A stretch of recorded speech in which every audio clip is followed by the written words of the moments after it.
It was my fiancée Emily's birthday, but the morning had already started with a strange quiet. She didn't wake me with her usual playful teasing, or the smell of coffee drifting through the apartment. Instead, the bed felt heavier with absence, and a subtle unease settled in my chest. I checked my phone, expecting a cheerful text or a quick good morning message, but there was nothing. Just silence. I am Michael, and I've learned over the years that absence is a language of its own. I've built a life where attention and detail matter, where knowing the small things often tells you more than what's said out loud. That morning, Emily's silence spoke volumes. I didn't panic. I didn't rush to call her. Instead, I sat at the edge of the bed, drinking my coffee slowly, observing, letting the quiet stretch without filling it with needless questions. Patience, I've discovered, often speaks louder than panic. By mid-morning, she still hadn't appeared. My mind began cataloging possibilities, weighing scenarios, noting the subtle cues I had learned to recognize over the 3 years we'd been together. Emily had always been independent, adventurous even, but this was unusual. She had never vanished without explanation, not for a day, and certainly not on her birthday. My concern was tempered by reason, my worry by experience. I knew the difference between playful unpredictability and something more deliberate. Around noon, a message arrived. Just one line. No explanation, no emojis, no casual tone. I'll be back tomorrow. Don't wait up. That single sentence, so casually written, felt like a declaration. Not a playful surprise or a birthday joke. It was a boundary, a challenge, and perhaps an attempt at control. I read it once, then set the phone down, keeping my expression neutral. In my experience, the best response to unexplained behavior is to observe, to let actions unfold and reveal the truth themselves. Reacting prematurely rarely tells you anything you don't already know. I spent the day going about my usual routine: emails, errands, quick calls to friends, but always with one eye on the clock and one thought looping quietly in the back of my mind. Emily's sudden disappearance wasn't just an absence, it was a story, and I was about to discover whose narrative she had chosen to write. The day stretched on slowly, each hour marked by Emily's absence and the gnawing curiosity I could not shake. I kept myself busy, but my mind wandered constantly, reconstructing every detail of the past months. The little signs I had ignored, the subtle shifts in her tone, the moments of detachment that I had dismissed as stress or fatigue. Today, none of that seemed coincidental. Something had changed, and her sudden disappearance on a day meant to celebrate her felt deliberate. By evening, I decided to step outside, get some fresh air, and observe the world moving around me, as I often did when thoughts became too heavy. Every laugh, every couple passing by, every casual conversation on the street pulled at my awareness, each a small reminder of how quickly people could take liberties, how quickly the rules could shift when attention wavered. Emily had always known I noticed details, and I trusted my instincts. They had rarely been wrong. As night approached, I received another message, this time shorter, almost hurried. Don't worry. I'll explain tomorrow. The brevity was deliberate, calculated even. I could feel the tension in her words, though she probably intended it as reassurance. Instead, it tightened the knot of curiosity and unease I had been holding. I didn't reply. I never replied impulsively.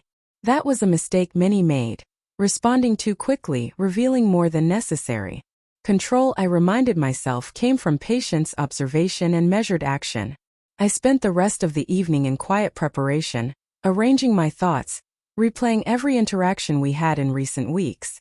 I realized that in her attempt to surprise, or perhaps manipulate, the narrative of her disappearance, Emily had underestimated one thing: my awareness. She had built a story she thought I would never anticipate, never trace, never confront. But she had forgotten that attention to detail is not only a habit, it is a lens through which truth cannot hide. Late into the night, I sat by the window watching the city lights shimmer, imagining the moment she would return. The anticipation was not driven by anger or panic. It was driven by understanding, by the certainty that the next day would reveal more than a simple explanation. It would reveal intentions, choices, and the subtle shift of power that comes when someone realizes that disappearing does not erase accountability. I knew that when she walked through that door tomorrow, nothing would be the same. The door clicked open and Emily stepped inside, her expression a mixture of relief and apprehension. Her eyes met mine, And for the first time since she vanished, I saw a vulnerability that had been absent in her hurried messages. She took a hesitant step forward, then paused, as if weighing every word she was about to say against the tension she knew I carried from her absence. I had to leave, she began, her voice trembling slightly. I didn't mean to worry you, but something happened, and I couldn't explain it over the phone. She swallowed hard, her gaze dropping to the floor. I let her speak, allowing the silence between us to carry weight.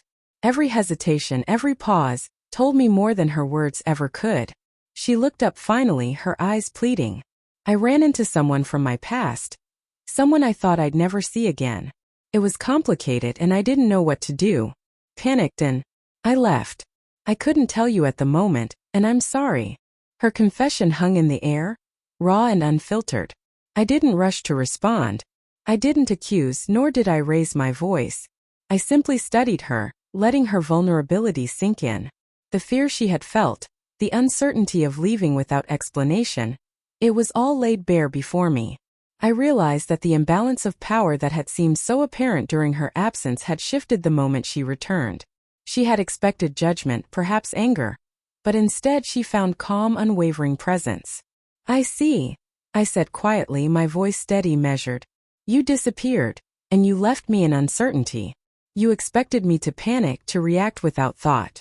But I waited. I observed. And now you're here. That choice, that moment of panic, it has consequences. My tone wasn't cruel, it was deliberate, a mirror reflecting back the seriousness of her actions. She nodded slowly, understanding dawning. I know. I shouldn't have left without saying anything.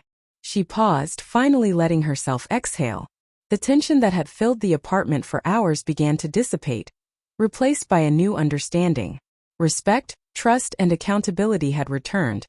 Not through drama or argument, but through quiet observation and the subtle power of patience.